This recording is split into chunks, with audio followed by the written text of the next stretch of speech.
Hello everyone and welcome back. Well, it's kind of a double welcome back because obviously I've been away for a couple of weeks now.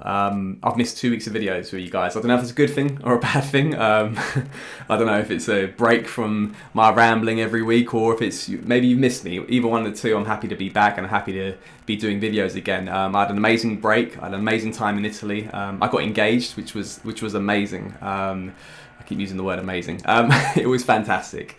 So it was everything I wanted. I'm coming back with the biggest smile on my face. Obviously, also because I think we've had a positive week and a half of football, including the fixtures of Lazio, Liverpool, and Juventus. And I'm not here to talk about my engagement. I'm here to talk about Milan. So let's talk about things like the games that I've missed and catch up on them. Let's talk about players I want to just pick out that I kind of mentioned at the start of the season, who I thought were going to have impressive years, and so far they're having booming season so far. I want to talk about the injury issues because obviously that is something that's a cause of concern that happened last season and it seems to be happening again this season. And lastly, I want to be talking about something that's quite disgusting and it came about at the end of the Juventus game despite the fact it happened before the Juventus game, which is the racial abuse our players are getting, and that's something that I think the league needs to do much more about dealing with.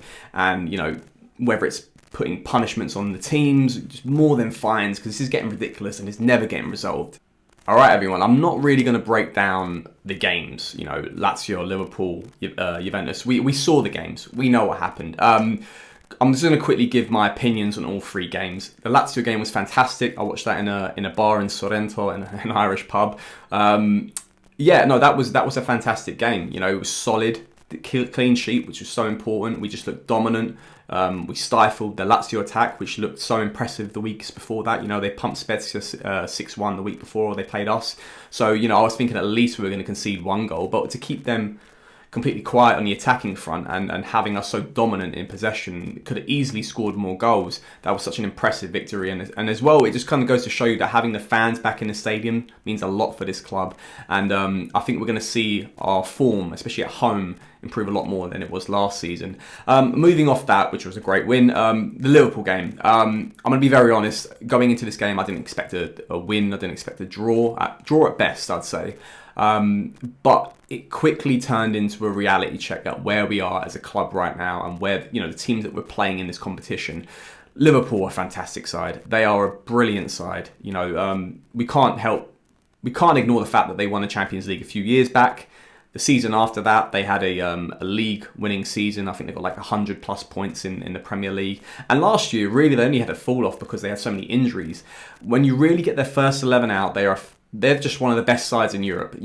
Unchallengeable. You have to think like they're on that ilk of top 5 squads in Europe. And let's just be honest, the first half, pretty much the whole game was just a battering. I counted 10 corners in the first half. It was an onslaught, and we somehow got away with only being 1-0 down. Obviously, the Mike Mignon penalty save was amazing. And then obviously we hit him with the 1-2 combo right before half time, which was, I like every Milan fan who's alive. I'm hoping was alive after that game. We were just an ecstasy. It was cloud nine. It was the absolute undeserved lead that we could have had. And obviously then we lost it. I kind of called it in the group. I did say that it did remind me a lot of when we played Manchester United back in the 2006-2007 season. Kaka scored 2 goals after, I think Ronaldo scored the first goal in that game. So we were 2-1 up at half time. I said to the boys, I think we're going to lose this game 3-2. I just feel like the home advantage is going to kick in. They're going to get 2 goals and we're not going to obviously score one back. And long and behold, it happened. Should have made a bet. Didn't win any money. Is what it is. That game was a reality check. But it's still a result that I will take because not Anfield away, first game. It's hard. It's one of the hardest stadiums to go to in world football. The stadium, the supporters were G'd up for it. Their first game back in the Champions League since fans have come back since COVID. I have to say, massive praise to the boys who went to the game, Ollie and Jan. Obviously, some of the boys who went on like Don Robbie's YouTube thing as well. They've done amazing as well. So I'm really proud of this club where we are, and we didn't fall at the first hurdle. It could have easily been a 4-0 loss, but I'm happy. We walk away from that game with a 3-2, which kind of, to be honest, if it's a 2-legged tie, you take that away from home, but obviously it's not. I'm proud of this team. I'm really proud of how we sort of kept in there despite the fact we were, a weaker side. But let's just move off the Liverpool game. The Juventus game, we didn't start off great. Obviously, conceded early again, similar to the Liverpool game. We couldn't quite penetrate their midfield. But at the same time, as soon as they scored, is this what Juventus is now? Very defensive, pretty much 11 men behind the ball. I think, if anything, I'm more concerned about them. And I did say, and I've said this on Twitter many times, I don't think they're getting top four. And obviously the way they started this season is kind of backing my opinion on that one. But look at the way they're playing. It's lacking confidence. It's lacking, they seem to have to protect the midfield. Locatelli had a shambles of a game, despite the fact having so many players run back and help him defend. He was getting spun by Brahim Diaz and players like Rebic and Leao. And Tonali completely outshined him. And then obviously, as I was feeling the game was coming to 60th minute, I kind of thought, we're not really going to penetrate this side. Maybe bring on someone like Pellegrini. And then Mr. Anti-Juventus, Ante Rebic, comes up trumps and he slots that header away and just shushes the home crowd, shushes Bonucci and anyone who's trying to antagonise him. It was a fantastic resolve to come back from a goal down in that game. Really proud of the side because you take that point on fixture, especially away at Juventus with the crowd back in the stadium. And look at our first 4 games domestically. 3 wins and 1 draw. Hard games. Cagliari at home. We drew that game last year. Sampdoria away. That's a tough game. Inter drew that game this year. Lazio at home. Always going to be a tough game. They're a top 7 rival. And Juventus away. A solid draw. And now we have some easy fixtures coming up with Venezia and Spezia, where I want to see us get 6 points out of 6 before we move on to the harder fixtures, which come before the international break finishes. That's wrapping up the 3 games. I want to quickly bring back a clip I did towards the end of July, predicting 2 players who I thought would have booming careers. And also players like Sandro Tonali, I feel like him and Brahim Diaz are 2 main players where I feel like next season will be a breakout year for them. Yes, this is something I don't usually do. I don't want to brag about my predictions, but I just had this feeling in the summer, mainly because of Brahim Diaz, giving him that number 10 shirt, giving him that trust. Çalhanoğlu's no longer in the way. I had a feeling he was going to boom, and he started the season very well so far. 2 goals in as many games. I still think there's another level to him he can easily kick into. But the one who surprised me the most, even though I put him in my sort of prediction for the boom, is Sandro Tonali. He has been fantastic. I'm just so shocked. I'm so shocked he's had this explosion of a few games, and I just can't see it. This is not just a bit of form. Something has clicked in his mind, and he just gets it. He gets it. He gets what Pioli wants him to do. He gets what his side needs him to do, and he's looking like our best centre midfielder. He's Presidente, Kessie. You're looking like a shadow of himself. I know you had the injury. Benacer, he seems to be in and out of injuries as well. Bakiyoko's got injured. The god Krunic, he actually started pretty well this season, but he got injured as well. Tonali has been our most consistent centre midfielder. He is, currently our best centre midfielder, so I'm really impressed by him. And I'm just so happy they're having booming seasons so far. I will say as well, credit to Rafael Leao. He's having a great start to the season so far as well.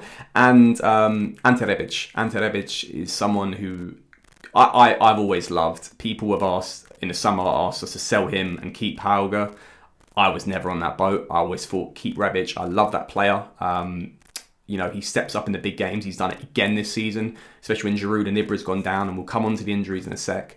Rebic has been just everything you want. I just feel like since we worked out that he is probably the best false 9 that we can have rather than play Leao there, he knows, Ollie touched on this in the podcast on the weekend, his movement is correct. It's good enough. He's played in the front 2 before. He knows when to sort of go into defenders. He knows when to use the space well. You saw his positioning against Liverpool. He sort of got in between the right back and the right centre back. He knows those pockets of space to get to. And not even just that, I just love his intensity. I love the way it's kind of like a lion, isn't it? You poke him and he's going to get more fired up for it. I really love how Rebic has started the season. He usually has a better second half of the season. So who knows? He might just have a fantastic year all round. I don't want to sort of jinx things, but the way he started so far this season has kind of been like his second half form. So one can only hope that he's going to continue this form going forward. Okay, so next up is injuries, and it's something I didn't quite want to be the reality of a situation that we're having this season. Look, I'm not naive. You're going to get injuries in a calendar year. You are going to get injuries, but we're quite early on to the season. 5 games in all competitions. Without pre-season taken into account.